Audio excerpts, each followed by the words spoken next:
Kalau orang yang berakhiran itu bisa jadi orang yang hebat. Amin, amin, amin. Misalnya siapa? Karena apa? Ya karena sukses itu bukan untuk anak-anak tertentu. Betul. Setiap anak berhak. Nah, yang membedakan apa? Semangat belajar, membangun mental karakter yang kuat, semangat juang. Nah, di situ. Tentunya di sini juga nanti saya mau gali ilmunya Mister Puisi ini. Kan banyak usahanya ini.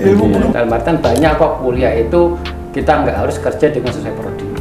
Yang penting kuliah itu membentuk pola pikir menjadi sistematis. Nah, setelahnya kita mau bikin usaha. Mister Puisi bukan mencari cinta, tapi Mister Puisi mencari bahagia. Itu. Pelawan terbesar itu bukan orang lain, tapi diri kita Diri sendiri. kita sendiri. Yang penting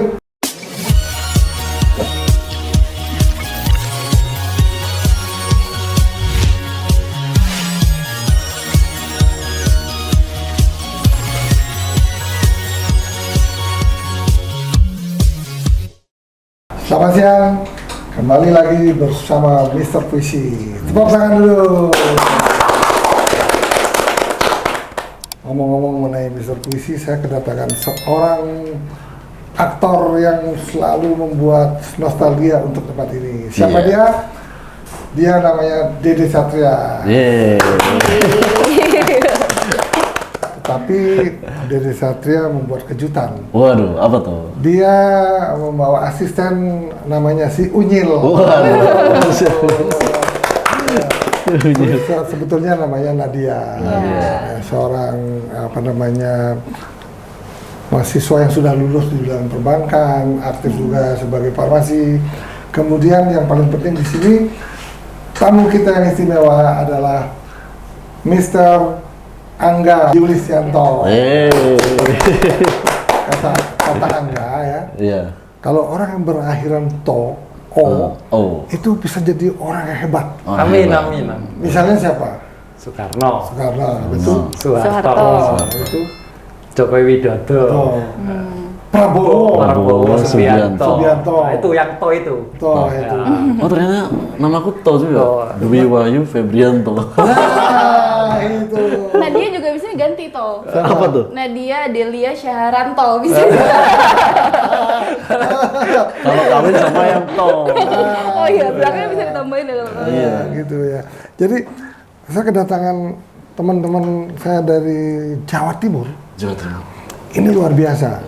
Karena saya menginginkan juga memang jangan teman-teman dari Jakarta aja, kita ajak ngobrol-ngobrol. Betul. Ternyata saya kedatangan Angga ini adalah seorang motivator yang dimana program-programnya cocok dengan program Bapak Prabowo Subianto Itu. di dalam meningkatkan prestasi anak-anak muda untuk mampu sekolah tinggi selanjutnya. Dimana Mas Angga ini besok akan memberikan motivasi untuk anak SMA ya. Memberikan motivasi sehingga anak-anak yang minder, yang kurang punya kemampuan finansial dan kurang semangat belajar, dengan motivasi dari Mas Angga ini akan memberikan motivasi yang positif untuk para milenial sehingga dia bisa mampu masuk ke perguruan tinggi negeri ataupun swasta. Nah, yang paling unik lagi, Angga ini adalah seorang karateka dan tiga.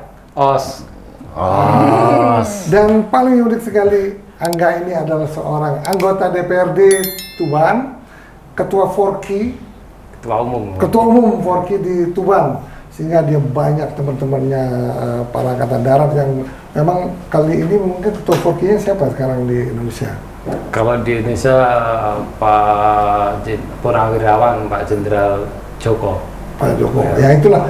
Jadi akhirnya seorang yang olahragawan biasanya sportivitasnya sangat tinggi. Karena saya juga menggeluti karateka waktu kita mahasiswa. Kira-kira motivasi apa sih yang akan diberikan untuk anak-anak SMA, dan ceritakan SMA mana yang diberikan motivasi mulai Senin ya kalau nggak salah ya? Mulai Senin. Tanggal 9. Coba ceritakan ya. Oke. Terima kasih sebelumnya Mister Puisi. Sebenarnya saya ini kaget juga tiba-tiba di sini. Emang kita makan juga ya. Awalnya kita makan, tiba-tiba di podcast di sini ya. Tapi kita di sini tentunya sharing pengalaman dengan Dede, dengan Mbak Nadia, terutama juga dengan Mr. Puisi, kita di sini sharing terkait apa yang mungkin kita bisa diskusikan. Terkait tentang pertanyaan Pak Made tadi, tentunya kita datang ke sini itu tujuannya memberikan stimulus. Kemudian sekarang ini anak-anak ini kan gini, Mister, rata-rata anak-anak ini kan pesimis karena melihat dengan latar belakang, pesimis karena melihat dengan kemampuan. Nah, kita sadarkan dulu teman-teman adik-adik ini bahwasanya kamu tuh kalau anaknya pedagang, anaknya tukang becak, pedagang asongan, tukang parkir itu nggak apa-apa. Karena apa? Ya karena sukses itu bukan untuk anak-anak tertentu. Betul. Setiap anak berhak. Nah, yang membedakan apa? Semangat belajar, membangun mental karakter yang kuat, semangat juang, nah di situ. Nah, kalau terkait tentang biaya tentunya dengan hadirnya Pak Prabowo ini sebagai presiden terpilih, kita mengapresiasi banyak beasiswa yang digelontorkan, anggaran APBN negara yang digelontorkan untuk macam-macam. Betul. Misal untuk beasiswa banyak banget. Nah, adik-adik ini tentunya nanti kita bantu juga memberikan informasi, link-link beasiswa sehingga mereka punya kesempatan yang sama. Dan rata-rata anak-anak itu mereka mau kuliah itu bayang-bayangnya itu takut dalam arti nanti nggak sampai lulus, ada biaya lain-lain. Nah, di kepemimpinan Bapak Prabowo ini kemarin melalui Kementerian Pendidikan juga sudah ada komunikasi, saya dapat bocoran, insya Allah program 1KK 1 Sarjana itu bakal terrealisasikan. Dan saya sendiri pun sebagai penggiat di pendidikan, saya juga merasa benar-benar dari orang yang dulunya mungkin saya anggap dari keluarga yang biasa, dengan pendidikan alhamdulillah bisa merubah arah lah, Mister. Jadi dulu itu saya kuliah itu bagi saya itu mimpi, dan alhamdulillahnya saya kuliah itu dapat beasiswa sampai lulus pun saya ditanggung sama negara, sampai S2 pun saya alhamdulillah usaha entrepreneur. Tentunya kesini juga nanti saya mau gali ilmunya Mr. Puisi ini, kan beliaunya banyak usahanya ini. Ilmu guru-guru. Jadi jangan kita yang ini ya, nanti kita juga harus gali juga. Gali juga nanti. Tanya balik. Ya. Jadi setelah kita memberi motivasi, nanti kita pengarahan lebih konkretnya. Banyak siswa-siswa itu memaksakan secara kapasitas tidak relevan dengan rasionalitas.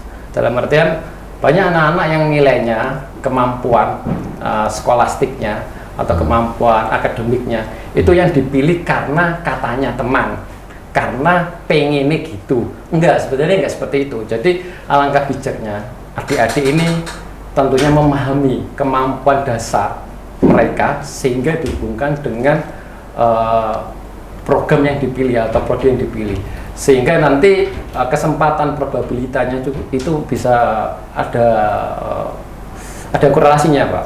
Jadi banyak siswa itu yang nilainya tinggi tidak diterima, tapi yang nilainya jelek atau di bawahnya itu diterima. Ya, Kenapa? Kenapa bisa demikian ya? Nah, karena contoh di skolastik itu kan ada penalaran umum, ada indikator-indikatornya, Pak. Kemudian ada literasi. Nah, di situ banyak adik-adik itu tidak paham. Pengetahuan umum ada juga, bahasa Inggris. Ada literasi, literasi, ya. ada bahasa Indonesia, bahasa Inggris, penalaran matematika. Ya. Nah, kebanyakan mereka tuh tidak menggunakan hitung rumus passing grade, dan mereka juga tidak melihat bahwasanya kalau misal skor 700 di UTBK, dia itu ngambil prodi misal di kedokteran, yang satunya sama-sama di kedokteran, cuman kan setiap kampus itu punya indikator untuk cara diterimanya. Ada yang melihat dari nilai akreditasi sekolah, ada yang melihat dari alumninya. Nah, itu kita nanti kupas. Banyak anak-anak itu yang cuman random gitu, Pak. Nah, itu nanti kita gali sehingga mereka itu nggak menyanyiakan kesempatan yang ada. Dalam artian banyak kok kuliah itu kita nggak harus kerja dengan sesuai prodi. Yang penting kuliah itu membentuk pola pikir menjadi sistematis. Nah, setelahnya kita mau bikin usaha minyak Prabu boleh. Ya. Ya tapi memang sih kalau kita pelajari ya, Iya. kalau kurikulum orang di Indonesia ini, terutama dari SMA, kurikulumnya itu hanya belajar secara biasa-biasa saja seperti bahasa Inggris, matematik dan umum. Iya. Tapi kalau untuk sekolah luar negeri, Iya. mereka dari SMP dan SMA sudah memberikan motivasi untuk murid-muridnya membuat sebuah proyek gitu. Nah, kemudian contohnya mereka diberikan buku satu dengan buku-buku bahasa Inggris, suruh baca, kemudian mereka disuruh mengulas buku itu, dibaca dalam 2-3 hari, mengulas di depan umum, mengulas buku itu apa sih isinya. Nah, itu sangat kurang untuk di pendidikan kita. Pendidikan yang luar itu, mereka dari SMP, SMA itu sudah ada proyek.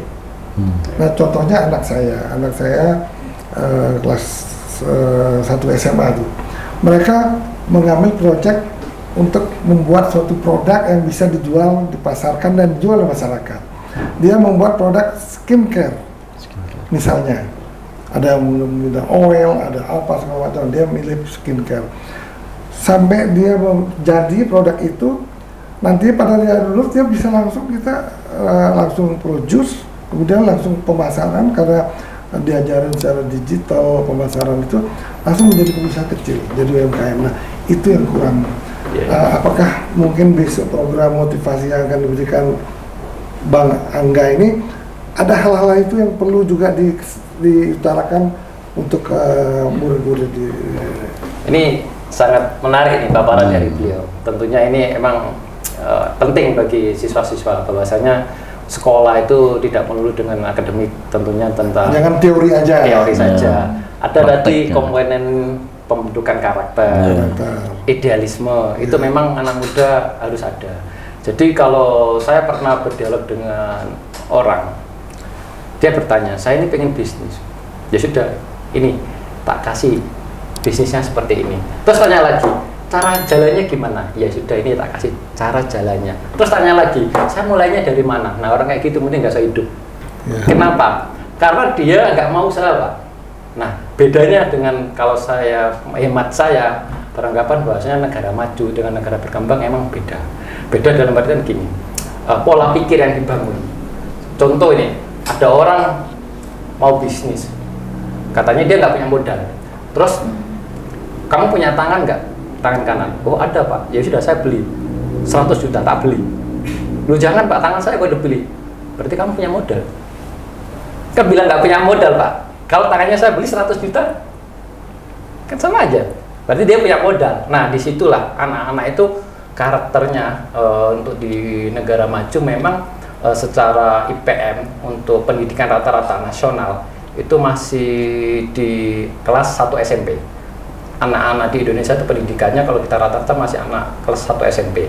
Jadi tentunya untuk sistem kurikulum yang harus ditiru di negara maju kemungkinan sangat mungkin ya Pak ya, mungkin belum bisa beradaptasi seperti negara-negara maju. Karena memang saya sepakat sih dengan kurikulum yang benar-benar jangan teori saja. Emang saya dulu pernah ke Singapura tahun 2018. Saya waktu turun dari bis didatangi sama anak SMP Pak. Dia tuh langsung, jadi kayak keberanian dia mewawancarai wisatawan, bertanya tentang budaya kita. Itu anak SMP. Apa yang mendorong Anda untuk datang ke negara saya? Itu anak SMP itu melakukan observasi.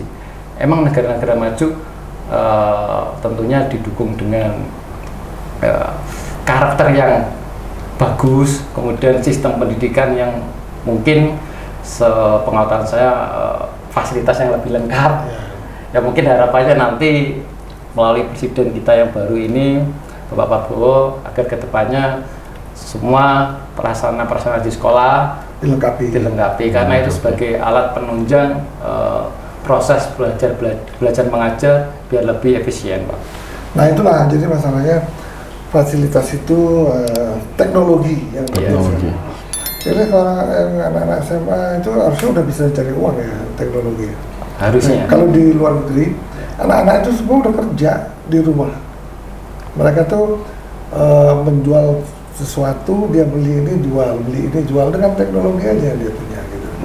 Nah makanya perlunya program Bapak Prabowo untuk pemberantasan korupsi, sehingga tidak ada lagi korupsi di Menko Digi. Oh. Nah BTS Ya, mengikuti. dikorupsi sekian banyak, gimana anak-anak di daerah tuh nggak ngerti teknologi, internetnya masih 4G, belum 5G gitu ya. Iya. Sepakat. Nah itulah perlu kita Berantas. kita informasikan. Iya. Tetapi ngomong-ngomong kok Anda ini Mas Angga ini kok didampingi aktivis Bipro, ini siapa ini? Bisa kan jelaskan ini seorang Diri Satria ini waktu zaman kampanye Pak Prabowo, wah dia saya lihat foto dengan Pak Dasko, dengan aktivis-aktivis Gerindra. Sebenarnya tuh kenapa sih bisa mendampingi Mas Angga dan sebagai aktivis apa namanya tadi? Bipro. Bipro ya? Bipro. Bipro itu bisa jelasin nggak apa sih Bipro itu? Yang kalau nggak salah, kalau saya lihat-lihat itu memang sangat ngotot sekali untuk mendukung Bapak Prabowo menjadi presiden saat itu. Dan bisa dijelaskan nggak Bipro itu sampai masih ada tidak, kemudian jadi apa, bisa jelasin? Oke. Jadi terima kasih Mr. Puisi. Mr. Puisi. Kan? Ini perlu aku ingat itu. Mr. Puisi. Jangan salah lagi. Iya. Jadi begini. Mr. Puisi bukan mencari cinta, Tapi- Mr. Puisi mencari bahagia. Bahagia. Itu. Karena bahagia itu tidak perlu dicari, Dicari. Harus di. temukan. Karena itu. Jadi seperti ini, Mr. Puisi. Dede kebetulan udah ngikutin Bapak itu dari tahun 2014. Mengikuti Pak Prabowo. Bapak Prabowo. Jadi 2014 waktu kalah waktu itu ya. Waktu kalah ikut, 19 harusnya menang tapi kalah ikut. Ikut, ya. 2024 ikut juga. Cuman 2024 itu agak sedikit realistis. Ya. Jadi memang itu gimana cara kita anak-anak muda buat supaya bisa mendukung Bapak lah gitu ya kan. Kalau di jargon itu saya ketua milenial and Gen Z. Ya. Ya, Di Bipro-nya ya?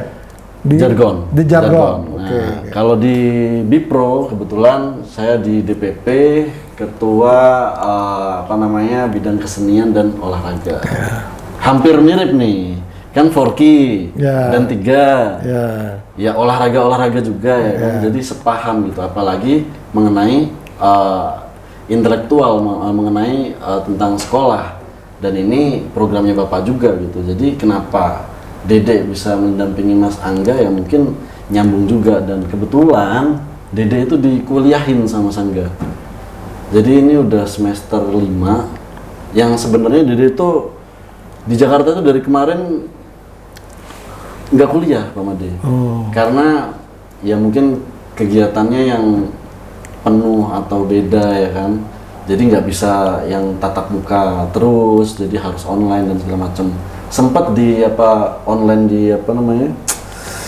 Kalau Ciputra. kuliah online nggak UT.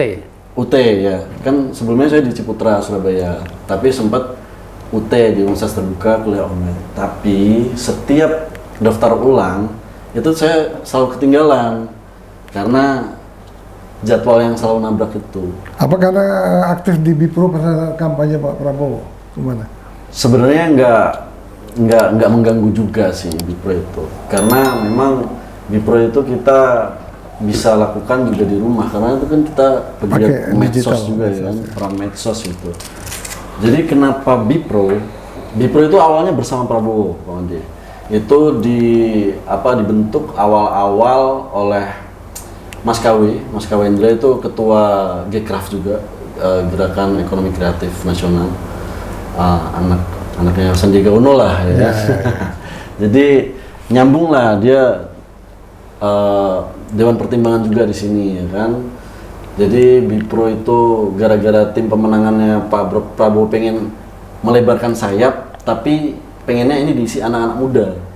Makanya anak-anak muda ini gimana supaya kita lengket namanya, oh ya udah pakai nama Bipro atau Dedi Bowo waktu itu. Waktu itu Dedi Bowo. Nah, itu ada lagunya waktu itu.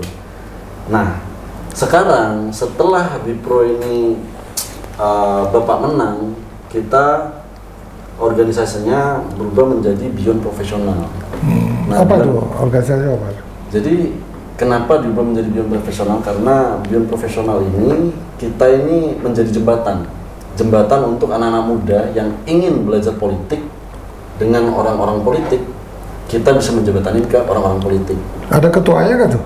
Ada dong. Siapa ketuanya? Dewan kehormatannya Pak Dasko langsung. Oh, Pak Dasko. Yes. Hidup Pak Dasko. Itu Pak Dasko. Nah, itu. Kalau ketua umumnya Mas Lutfi Dipa, ya kan? Oh, iya.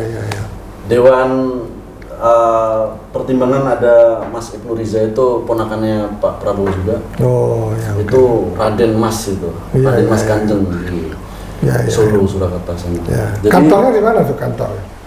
jadi kita biasa di kantornya Bendung kita, Bendara Umum kita, itu di Oldo, Ya. di Cilandak. Cilandak, oke. Oldo Digital. Ya memang Audio digital. Oldo Digital. Berarti semuanya mainnya di digital semua. Ya, Sosial media semua. Sosial media. Ya, jadi kalau misalnya ada istilah netizen bilang silent majority, Ya. anak-anak muda itu lebih ke silent majority. Kita nggak mau perang di ditatap muka ke mereka, itu kan udah cara politik lama ya. Kalau anak-anak muda ini ya kita main bersih lah gitu, soft, gitu ya. Makanya Bipro ini dari bersama Prabowo menjadi Beyond Profesional. Begitupun juga selain dari anak muda pengen belajar politik atau orang politik pengen nyari anak-anak muda, pengen nyari SDM, itu kita juga bisa jadi penyalur seperti itu. Makanya kenapa ini Beyond Profesional. Dan salah satu sekjen kita udah jadi komisaris PT Wika. Siapa sekjennya? Sekjen kita David Herson, itu pendeta. Oh, ya. Dan beliau cukup aktif juga, ada di TKN, ada di Bipro, ada di beberapa tim relawan lah, seperti itu. Makanya ya dengan programnya Mas Angga, saya harap sih ini dinotis juga oleh Bapak ya, oleh Pak Prabowo atau komandan kita Don Dasko ya kan. Pak Dasko ya. Don Dasko. Karena Wah, kalau oke kata juga. Pak Bambang Pacul, Ya. itu Don Dasko itu Korea. Nah, Korea Pak Madi. Mister Puisi. Korea. Ya. Jadi kalau orang yang udah ahli atau lihai, oh ini orang ini Korea gitu. Oh, gitu. Bambang Pacul sendiri Positif juga. dong, positif. Positif. Itu secara positif. Oke. Jadi seperti itu. Jadi memang program motivasi atau foundationnya Mas Angga ini sangat sejalan dengan programnya Pak Prabowo. Oh, ya. Ngomong-ngomong dengan kegiatan Bapak Prabowo ini baru datang dari luar negeri, Yes. dapat investasi luar biasa besarnya. Ini sebagai aktivis yang pro Bapak Prabowo, Gibran, kira-kira apa sih kesannya untuk Bapak Prabowo? Nanti sebelum saya nanyakan ke Dedi Satria, kepada si Unyil, saya akan nanya, apa sih kesan dengan Pak Prabowo itu? Dedi Satria, kesan-kesannya gimana Pak Prabowo itu? Ya kesan-kesannya, wah sangat apresiat sih. Saya harap itu dari 2015 Bapak itu jadi gitu. Tapi memang Tuhan berkata lain ya, dan Tuhan baru mengabulkan di 2024 ini. Alhamdulillah banyak janji-janji Bapak yang hanya sedikit ya janji Bapak, tapi yang direalisasi itu malah lebih banyak. Jadi tumpeh-tumpeh.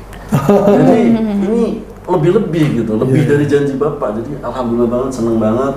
Mudah-mudahan tren positif ini bisa selalu ada sampai 5 tahun ke depan. Akhirnya kita bisa mendukung Bapak lagi di 5 tahun selanjutnya. Amin. Tepuk tangan untuk Dedi Satria. Kalau tadi suara agak kasar-kasar, saya ingin mendengarkan suara yang halus, lembut, imut-imut.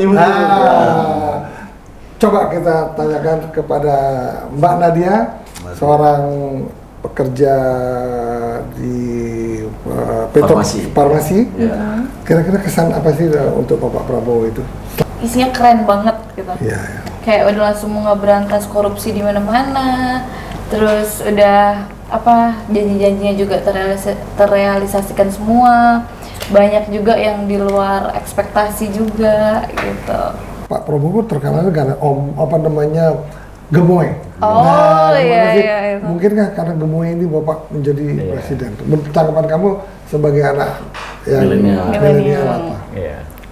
Itu masuk ke target pasar milenial banget sih itu ya. Oh gitu Masuk ya. ke ini kan gara-gara dijulukinnya kan jadi gemoy gitu ya. Jadi orang-orang juga jadi pembawaannya juga nggak kayak politik yang sebelumnya yang tegang-tegang banget gitu kan. Ini kan lebih santai terus lebih ini, tapi kan nyata gitu. Nyata ya. Kerja nyata ya. Kerjanya kerja nyata. Kalau gitu sama dengan ini dong, tagline-nya ini coba lihat. Oh ini. iya, apa Tagline-nya, ini? Bukti menjadi saksi. Siap, betul. Ya, gitu loh. Tim menjadi Prabu, saksi. nomor 1. Itu. Nomor 1 di Indonesia nih.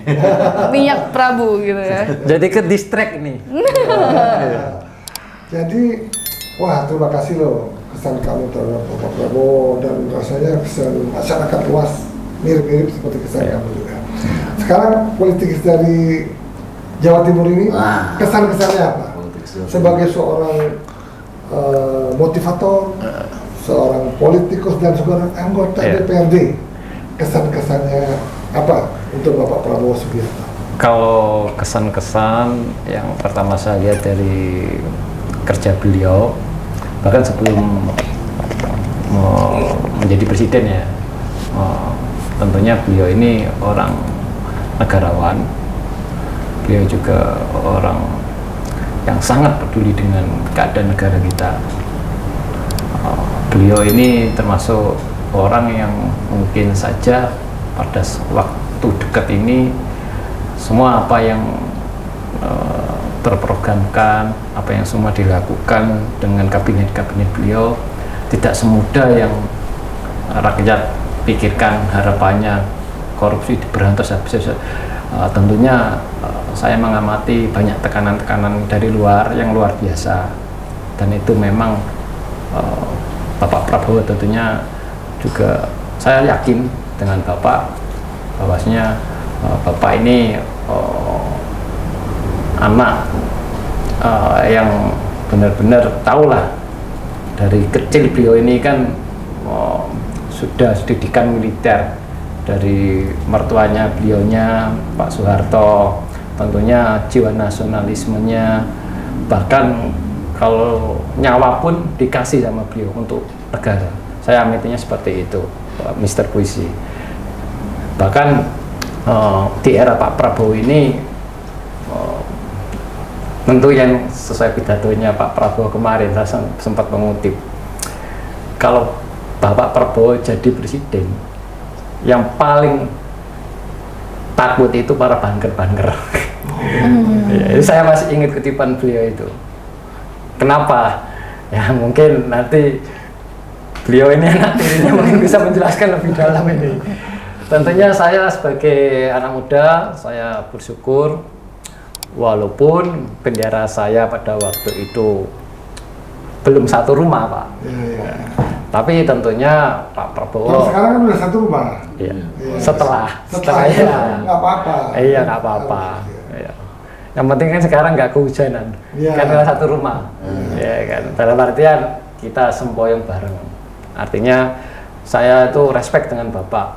Jadi nggak ada beliau beranggapan kamu lawan terus. Maksudnya lawan politik nih Pak. Enggak, beliaunya welcome. Besok mau jadi kawan kita, ayo kita pikirkan bareng negara ini. Ayo kita berjuang bareng untuk negara ini, untuk rakyat ini. Jadi nggak sampai tipe politik yang baper. Jadi kalau masuk politik itu nggak boleh baper. Nah, yang saya amati ada di sosok dari Bapak Prabowo. Karena beliau ini orang-orang yang bisa legowo.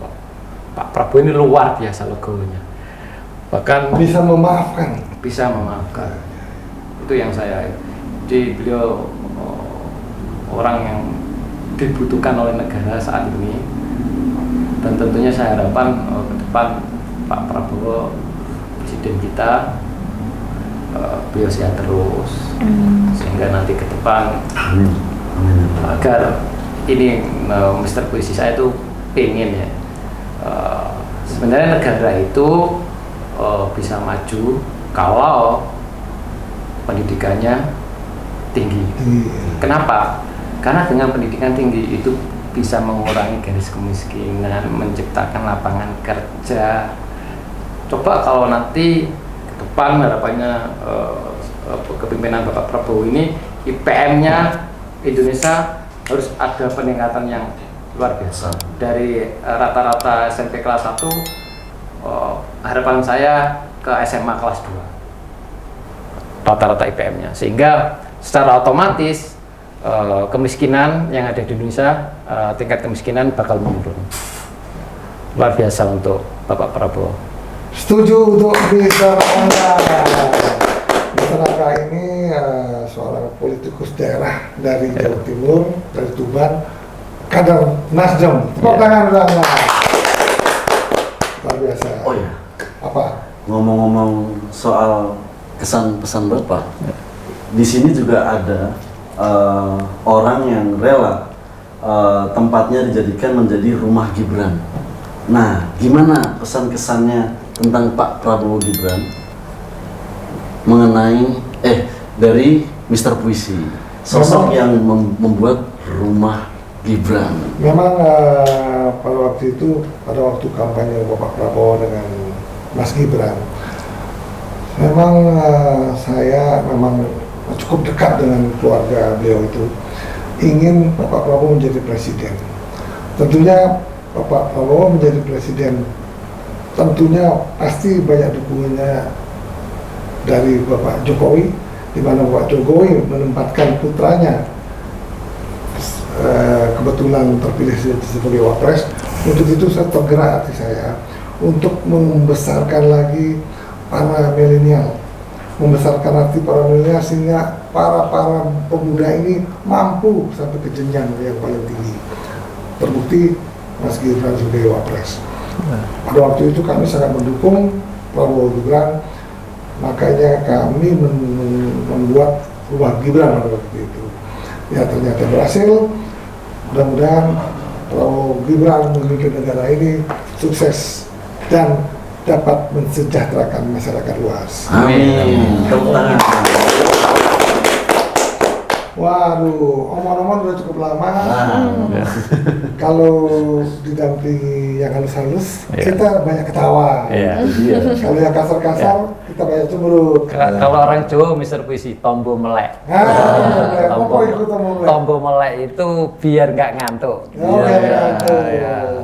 Tetapi jangan lupa menggunakan bijak Prabu. Oke, terima kasih Bung Dede Satria sampai meninggalkan syutingnya di Jakarta, mampir ke Mister Puisi. Kemudian Bro Angga yang merupakan aktivis dan motivator. Kemudian Miss Nadia yang selalu tersenyum. Itu yang paling penting. Tapi BTW ini Mister Puisi juga karateka juga loh. Oh iya. Betul. Tapi kalau kita ngutip Sumpah Karate ini ya Mister Puisi ya. Jadi Sumpah Karate yang saya tanamkan sampai saat ini itu Sumpah Karate yang berbunyi sanggup menguasai diri. Nah, karena apa Mister Puisi? Lawan terbesar itu bukan orang lain tapi diri kita sendiri. Yang penting di dalam karateka, sportivitas sangat dijunjung tinggi. Sehingga orang kalau udah kena pukul langsung putus, enggak, udah cukup. Sportivitas dan nggak mau kita pakai kaki, nggak boleh. Sportivitas. Demikian juga mudah-mudahan politikus kita juga sportif. Amin. Gitu. Iya. Oke, para pemirsa sekalian, para pencinta Mister Puisi, jangan lupa subscribe, like and share Mister Puisi Live bersama wanita cantik dan pria ganteng. Terima kasih teman-teman.